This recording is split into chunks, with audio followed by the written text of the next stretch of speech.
이상입니다. 오늘 말씀 같이 읽겠습니다. 야고보서 1장 12절에서 18절 말씀입니다.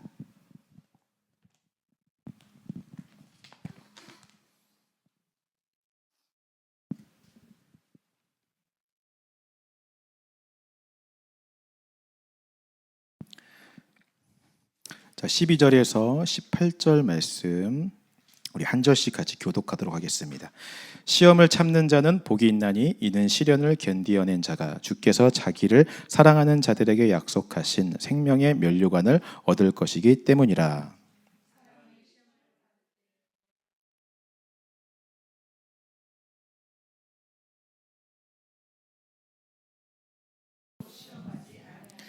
오직 각 사람이 시험을 받는 것은 자기 욕심에 끌려 미혹됨이니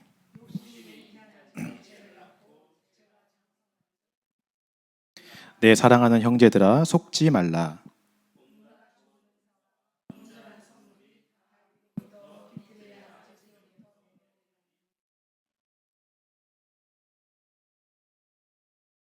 18절 함께 읽겠습니다. 시작. 그가 그 피조물 중에 우리로 한 첫 열매가 되게 하시려고 자기의 뜻을 따라 진리의 말씀으로 우리를 낳으셨느니라. 아멘. 우리는 어떤 일을 할 때요. 보통 목표를 정하고 이제 일을 하죠. 목표가 없으면 엉뚱한 일을 하게 되고 또 시간을 낭비하게 됩니다. 그래서 뭔가를 달성하기 원한다면 반드시 우리는 목표를 설정을 해야 됩니다. 하다못해 다이어트도 마찬가지인 것 같아요. 이게 제가 처음에 다이어트를 할 때 4개월간의 시간 동안 30kg를 빼겠다 이런 목표를 정했습니다. 그리고 그것을 위해서 매일의 목표를 또 정하는 거죠. 식단은 이렇게 해야겠다. 아침에는 뭐 요거트만 먹고 점심엔 삶은 계란만 먹고 저녁엔 닭가슴살만 먹어야지.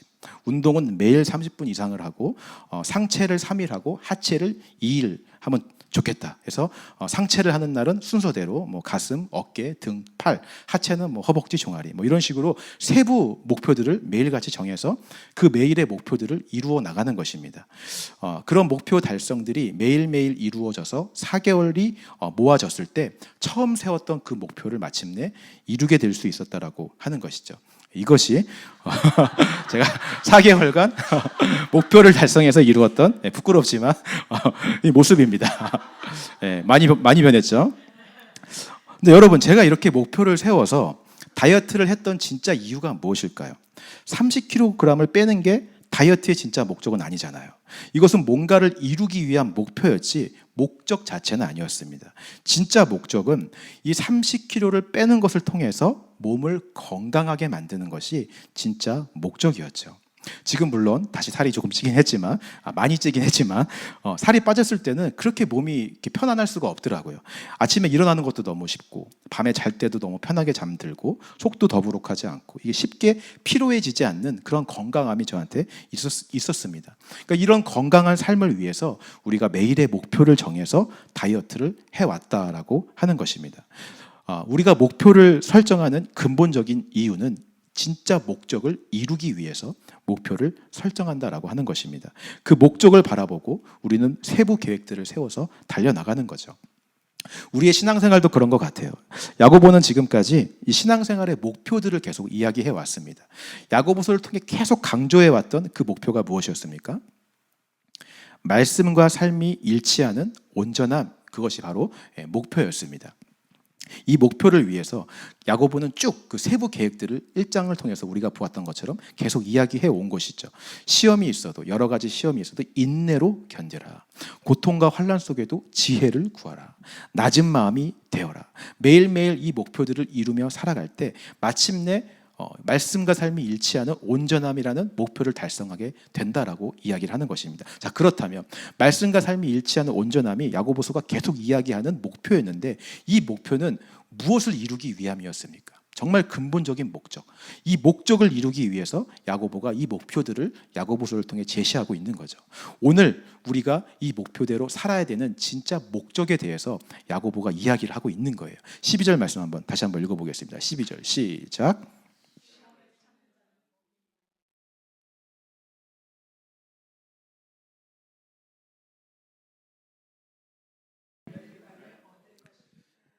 자, 왜 그렇게 살아야 된다라고 말하고 있습니까?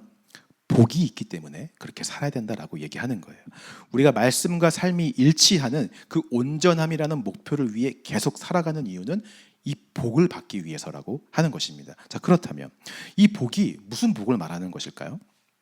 야고보서 처음에 우리가 시작할 때 프롤로그를 할 때 야고보는 유대인이었기 때문에 구약 성경의 영향을 많이 받았다고 말씀을 드렸습니다. 특별히 잠언의 영향을 많이 받아서요. 야고보서가 잠언처럼 이렇게 3절, 4절 아주 짧은 지혜의 말처럼 이렇게 되어 있는 것을 볼 수가 있어요. 야고보가 한 가지 더 영향을 받은 게 있는데요. 그게 뭐냐면 예수님의 말씀입니다. 예수님의 말씀을 직접적으로 인용하는 부분은 없지만 예수님의 형제였기 때문에 예수님의 표현 방식을 그대로 따라서 야고보도 말하는 경우가 많이 있습니다. 오늘 이 12절도요. 예수님께서 산상수훈에서 말씀하신 이 팔복의 복을 따라서 그대로 이야기를 하고 있습니다. 시험을 참는 자는 복이 있나니 뭐뭐 하는 자는 복이 있나니 예수님이 썼던 그 표현 방식을 그대로 따라서 이야기하고 있죠. 그럼 야고보가 이야기한 이 복도요, 예수님이 산상수훈에서 말씀하신 그 복과 같은 의미로 쓰여졌다라는 것을 우리가 추측해 볼 수 있습니다. 자, 그러면 예수님이 말씀하신 팔복을 한번 볼까요? 마음이 가난한 자, 애통하는 자, 온유한 자, 의에 줄이고 목마른 자, 이런 자들은 다 이런 복이 있을 것이다 라고 팔복을 통해서 예수님이 말씀해 주셨습니다. 천국이 그들 것이고 위로를 받을 것이고 하늘나라를 기업으로 받을 것이고 의로 배부를 것이고 긍휼히 여김을 받을 것이고. 자, 여러분 한눈으로 다 보더라고, 다 이렇게 쭉 이 복을 보면요, 흔히 우리가 이 복에 대해서 생각했을 때 우리가 생각하는 세상적으로 받는 물질의 복, 장수하게 되는 복, 건강하게 되는 복, 자녀가 잘 되는 복, 사업이 잘 되는 복이 이 안에 들어가 있습니까? 그런 복들은 하나도 없어요. 다 영적인 의미를 담고 있는 복들만 이야기하고 있습니다. 야고보서도 마찬가지예요. 야고보는 오늘 이 이야기를 하면서 우리에게 복이 있다, 이 복을 위해서 우리가 말씀과 삶이 일치하는 온전함을 위해 살아가는데 그 복은 세상에서 말하는 그런 물질, 장수, 자녀가 잘 되고 건강하고 사업이 잘 되는 그런 세상의 복이 아니라고 이야기를 하는 것입니다. 자, 그렇다면 도대체 그 복은 무엇일까요? 팔복을 보시기 바랍니다. 하나님께서 주시는 이 팔복의 특징이 두 가지가 있어요. 첫 번째는요, 이 모든 복들이 다 하나님께로부터 나오는 복이라고 하는 거예요. 즉 하나님만이 주실 수 있는 복입니다. 세상에 그 어떤 누구도 이 복들은 줄 수가 없어요. 오직 하나님만 주실 수 있는 복임을 믿으시기 바랍니다. 두 번째 특징은요, 그렇기 때문에 하나님께로부터 나오기 때문에 하나님 자신을 담고 있는 복이에요. 이 복 안에 하나님의 성품이 담겨져 있고 하나님의 마음이 담겨져 있습니다. 즉 하나님의 복이라고 하는 것은, 하나님으로부터 나오는 복이라고 하는 것은 하나님 자신을 우리에게 주시는 것이라고 하는 것이죠. 그 신의 생명, 하나님의 성품이 우리 가운데 들어와서 역사하고 살아나게 하시는 것이 하나님이 우리에게 주시는 복이라고 말씀하시는 것입니다. 여러분, 제가 누누이 말씀드리지만요, 우리는 애초에 하나님의 형상을 담는 그릇으로 창조되었다라고 말씀을 드렸습니다. 이 창조의 목적대로 이 그릇에 하나님을 담아야지만 저와 여러분들이 온전해짐을 믿으시기 바랍니다. 근데 비록 죄로 인해서 그 그릇이 다 깨어지고 말았어요. 그러나 하나님은 우리를 사랑하셔서 예수 그리스도를 보내셔서 예수님만이 복이라고, 이 복을 다시 담으라고, 이 복을, 이 진리를 우리 가운데 주시려고 말씀하시는 거예요. 그래서 예수님이 오셔서 이 땅에서 마음이 가난한 자들에게, 애통하는 자들에게, 온유한 자들에게, 의에 줄인 자들에게 다시 이 복을 주시겠다라고 말씀하시는 거죠. 야고보서 표현으로 한다면 오늘 인내하는 자들에게, 지혜를 구하는 자들에게, 마음이 낮아지는 자들에게 이 복을 주겠다라고 말씀하시는 것입니다. 깨어진 우리를 다시 회복시키셔서 하나님의 복을 우리 가운데 담게 해주심을 믿으시는 여러분 되시기를 주님의 이름으로 축원합니다. 우리에게 이것보다 더 큰 복이 없는 거예요. 우리의 모든 삶에 하나님을 담는 것입니다. 하나님의 성품과 하나님의 생명을 담는 거예요. 그래서 우리의 말과 행동과 손짓 하나하나에 다 그 하나님의 성품들이 나타나고 하나님이 생명이 드러나게 만드는 것, 그것이 창조의 목적대로 하나님의 형상을 닮아 우리가 온전해지고 완전해지는 모습이라고 저는 믿습니다. 그 복을 예수를 통해서 오늘 우리에게 주시겠다라고 약속하시는 거예요. 여러분 믿으십니까? 그래서 야고보는 12절 후반부에 이 약속을 이렇게 표현해요. 약속하신 생명의 면류관을 너희에게 주겠다. 그 복을 생명의 면류관이다라고 표현하고 있는 것입니다. 하나님 그 자체를, 예수 그리스도를, 그 생명을 우리에게 면류관처럼 복으로 주시겠다라고 약속하시는 것이죠. 여기 있는 저와 여러분들이 이 생명의 면류관을 받기를 소망합니다. 우리 안에 이 복을 더 많이 담았으면 좋겠어요. 이 복이 우리의 더 많은 영역들을 다스리기를 소망합니다. 우리가 목숨이 다하는 그날까지 정말 우리 안에서 예수님의 성품과 그 복이 더 많이 담겨져서 그 예수님을 증거하는 그 삶을 살아낼 수 있는 저와 여러분들이 되시기를 주님의 이름으로 축원합니다. 13절, 15절 말씀 한번 읽어보겠습니다. 시작.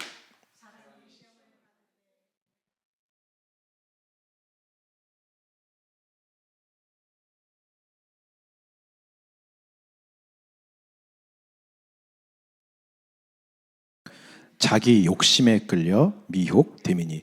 하나님은요, 누구든지 원하는 자들에게 이 하나님의 복, 이 하나님 자체를 복으로 그냥 막 생명의 면류관으로 우리에게 주기를 원하세요. 그런데 이것을 가로막고 방해하는 것이 있습니다. 그게 뭐냐면 바로 시험이라고 하는 거예요. 근데 이 시험은요, 하나님께로부터 나오는 시험이 아니라고 야고보는 분명히 말하고 있습니다. 14절에 보니까요, 이 시험은 욕심에서 미혹된다라고 이야기하고 있습니다.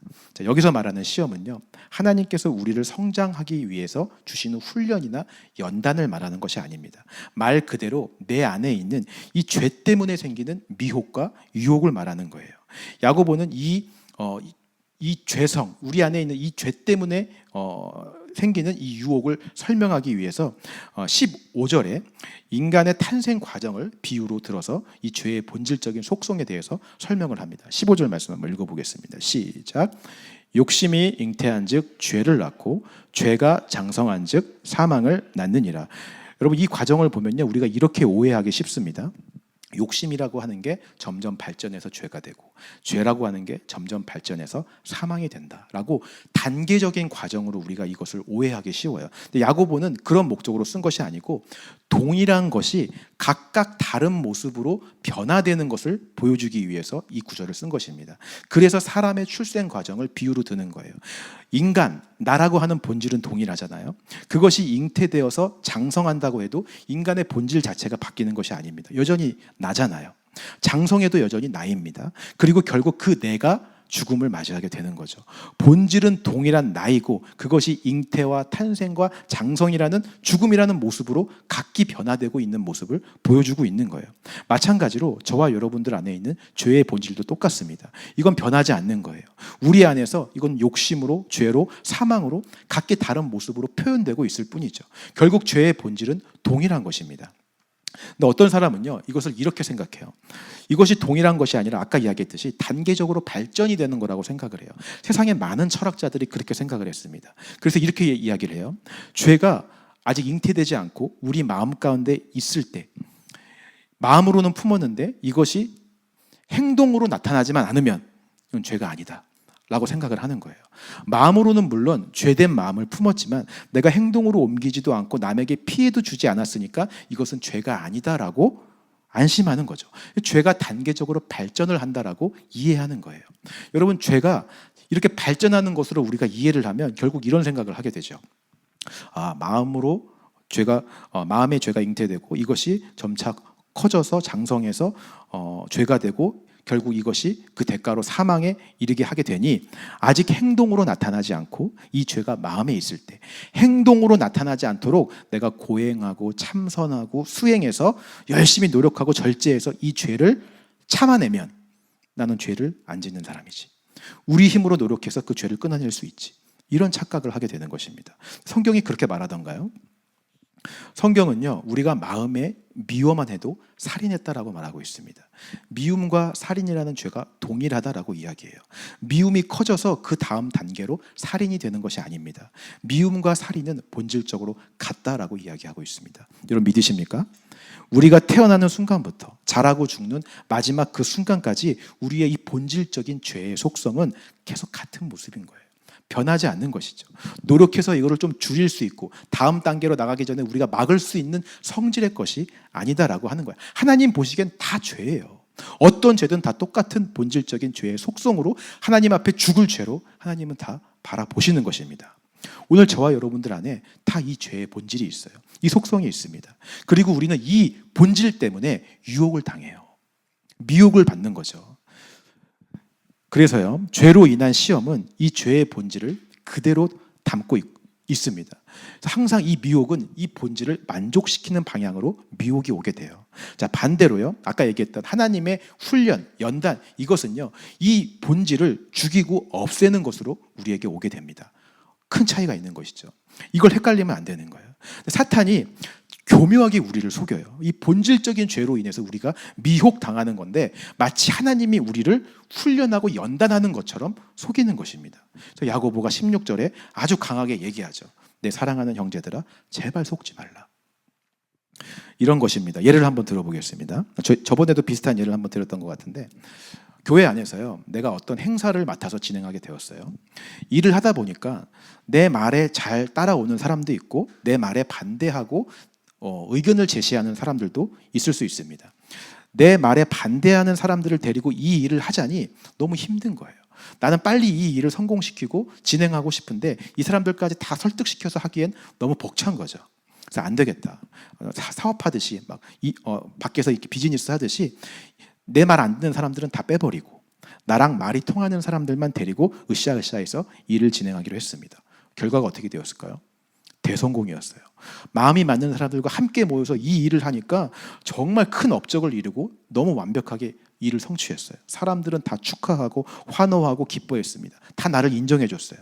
그리고 그 사람은 나중에 이렇게 사람들 앞에서 간증하기 시작합니다.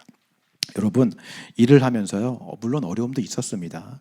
의견이 맞지 않는 사람들도 있었고요, 분쟁도 있었습니다. 그러나 그런 시험은 하나님께서 나를 연단하기 위해서 주신 시험이었습니다.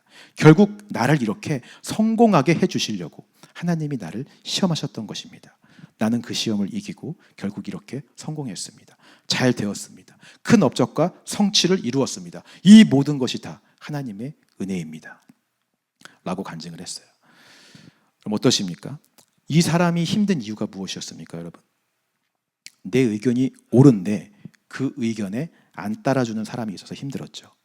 내 뜻대로 해야 성공하는데 이게 방해되니까 힘들고 고통스러워서 하나님이 나를 시험하신다라고 착각했어요.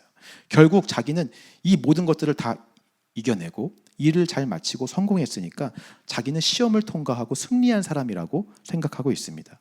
이것이 정말 하나님이 주신 시험일까요? 그렇지 않습니다. 내가 옳다는 그 본질적인 속성에 의해서 미혹된 시험이라고 하는 것이죠. 이 사람이 이 시험을 통해서 얻은 영적인 것은 아무것도 없어요. 성장하지도 않았습니다. 그저 이 사람이 얻은 것이라곤 내가 열심히 노력해서 얻은 성취와 업적, 그리고 내가 옳다는 것을 증명해낸 자부심, 내 본질의 만족감, 얻은 것은 이거밖에 없어요. 반면에요, 똑같은 상황에 있는 어떤 사람은 이렇게 간증을 합니다. 일을 하면서요, 참 많은 어려움이 있었습니다. 내 안에 그런 마음이 있는 줄 몰랐어요. 내 의견에 반대하는 사람을 내가 미워하는 마음이 있더라고요. 나와 일하는 스타일이 다른 사람들에 대해서 내가 불편해하고 그들을 싫어하는 마음이 내 안에 있는 걸 보았습니다. 내가 하는 것이 항상 옳고 더 빠르고 효율적이고 다른 사람이 말하는 방법들은 나보다 더 못하다는 교만함이 내 안에 있는 것을 보게 되었습니다. 내가 항상 옳았고 내가 항상 주인 되고 싶어하는 마음이 있었습니다. 이 마음을 하나님 앞에 내려놓는 게 너무 힘들었습니다. 하나님 앞에 들고 나가서 처리하기가 싫었어요. 너무 고통스러웠습니다. 여전히 내 안의 본질은 내가 주인 되고 싶어하고 모든 것 위에 있고 싶어 했어요. 나를 판단하고 하는 자리에 머물게 했습니다. 그러나 마침내 하나님께서 이것이 저에게 주시는 연단이고 훈련의 과정임을 알게 되었습니다. 내 안에 나를 버리고 하나님의 것으로 신령한 복으로 채워주시기 위해 나를 훈련하는 과정이라고 믿게 되었습니다. 저는 십자가 앞에 나가서 나를 내려놓고 나를 포기하고 주님의 은혜를 기다리게 되었습니다. 그러자 하나님께서 예수 그리스도를 통해 내 안에 복을 주셨습니다. 내 방법보다 시간이 더 걸려도 다른 사람의 말에 귀를 기울일 수 있는 하나님의 인자하심의 성품을 주셨습니다. 그들을 무시하고 내치는 것이 아니라 함께 포용할 수 있는 하나님의 사랑의 성품을 내 안에 부어주셨습니다. 결국 나는 예상했던 것보다 훨씬 더 일을 오래 했고요. 눈에 띄게 성취하고 업적을 이룬 것도 없지만 가장 값진 것을 얻었습니다. 하나님 자체, 하나님의 성품, 그 복, 생명의 면류관을 받았기 때문입니다. 여러분, 이 사람은 이 일을 통해서 뭘 얻었습니까? 하나님의 복을 받았잖아요. 비록 일은 성공적으로 마치지 못하고 사람들의 박수갈채는 얻지 못한다 할지라도 주 안에서 성숙해지고 온전함을 경험하게 되었습니다. 저는 저와 여러분들이 후자의 간증을 하는 사람들이 되기를 소망합니다. 하나님께서 주시는 훈련은 우리의 본질을 죽이고 하나님의 복으로 채워주시기 위해서 우리를 연단하고 훈련하세요. 그 복은 말씀드렸듯이 하나님 그 자체입니다. 신의 생명이에요. 하나님의 성품이에요. 그 복을 받으면 우리는 성장하고 성숙하고 온전하게 되어지는 줄 믿습니다. 그러나 욕심에서 미혹된 시험은 그런 것들이 없어요. 그저 내 본질이 원하는 세상 복을 받는 것에만 관심이 있어요. 부와 명예와 인정과 사람들의 박수와 갈채와 환호, 그러니 속는 거예요. 한 가지만 더 예를 들어보겠습니다. 제일 많이 속는 것이 이거기 때문에 그래요. 이렇게 얘기하는 사람들이 많습니다. 하나님께서 내 사업을 잘 되게 해주시려고 나를 그동안 그렇게 힘들게 하셨다. 진짜 힘들었는데 나는 새벽 기도도 안 빠지고 교회 헌금도 많이 하고 열심히 봉사해서 결국 나는 그 모든 시험을 견디고 대박이 났다. 이렇게 이야기하는 사람들이 있습니다.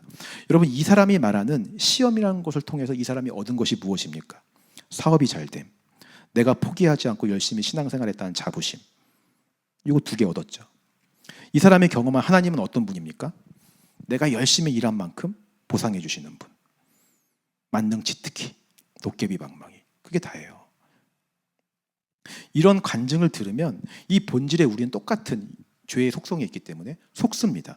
그러면 나도 그렇게 열심히 하면 대박이 나나? 어떤 사람들은 다른 방향으로 속아요. 그럼 내가 대박이 안 난 이유는 열심히 안 해서 그런 건가? 오늘부터 새벽기도 안 빠지면 되나? 나도 그 복을 받을 수 있나? 하나님이 모든 사람들이 다 대박나고 성공하고 잘 살고 돈 벌어서 재벌되는 걸 원하실까요, 여러분? 정말 그렇습니까? 하나님이 그거 원하세요? 그러면 신앙 좋고 믿음 좋은 사람들은 다 재벌이 됐어야 돼요. 이 정도는 여러분들도 하도 많이 들어서 물어보면 아니죠 라고 다 대답합니다. 하지만 우리 안의 욕심은 네, 그렇습니다 라고 대답해요. 내 본질이 그걸 원하기 때문에 그래. 우리 다 재벌되게 원하잖아요. 그러니 우리는 속는 것입니다. 야고보가 제발 속지 말라라고 이야기하는 거예요.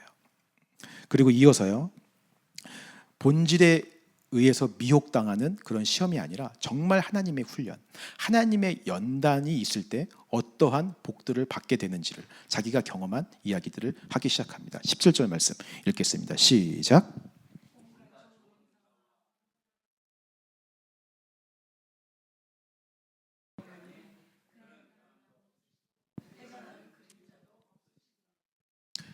자, 하나님은 어떤 분이시라고 말하죠? 야고보가 경험한 거예요. 온갖 좋은 은사와 온갖 좋은 선물을 주시는 분이시다라고 말씀하십니다. 하나님으로부터 오는 하나님의 성품이고 하나님의 은사입니다. 하나님께만 속해 있는 것이고요. 하나님만이 주실 수 있는 거예요. 이 하나님의 것을 받는 것이 복이라고 야고보는 이야기하고 있습니다. 야고보가 그 하나님이 주시는 훈련과 연단의 과정을 견뎌냈을 때 인내로 견디고 지혜로 견디고 낮은 마음이 되어서 자기를 죽이고 예수님의 성품을 받아들였을 때 이런 좋은 은사와 온전한 선물들이 하나님께로부터 왔다라는 걸 간증하고 있는 것이죠. 그리고 그 자기가 경험한 하나님은 이런 분이라고 얘기하는 거예요. 빛들의 아버지시고 회전하지도 그림자도 없으시고 변함이 없으신 놀라운 하나님이시다. 그 하나님이 나에게 이 복을 주셨다라고 간증하고 있는 것입니다. 오늘 저는 저와 여러분들이 이런 간증을 할 수 있는 사람들이 되기를 소망합니다. 대박 났다, 성공했다, 잘 살게 되었다. 물론 이런 간증도 좋죠. 귀합니다. 그러나 이런 간증을 들었을 때 눈이 반짝거리고 귀가 뜨이는 것이 아니라 내가 진짜 받은 하늘의 복, 하나님의 성품과 그 인격 그 자체, 그 신의 생명이 들어와 나에게 역사하고 변화된 이야기들이 증거될 때 우리 교회 분들은 눈이 번쩍 뜨였으면 좋겠고 귀가 열렸으면 좋겠어요. 어디 투자하면 돈 많이 벌대더라, 주식이 이게 올랐다더라, 여기에 귀가 뜨이는 것이 아니라 예수 이야기할 때 눈이 반짝반짝 거리면서 귀가 열리고 그것만 간절히 사모하는 저와 여러분들이 되시기를 주님의 이름으로 축원합니다. 18절 말씀 읽고 마치겠습니다. 같이 읽겠습니다. 시작.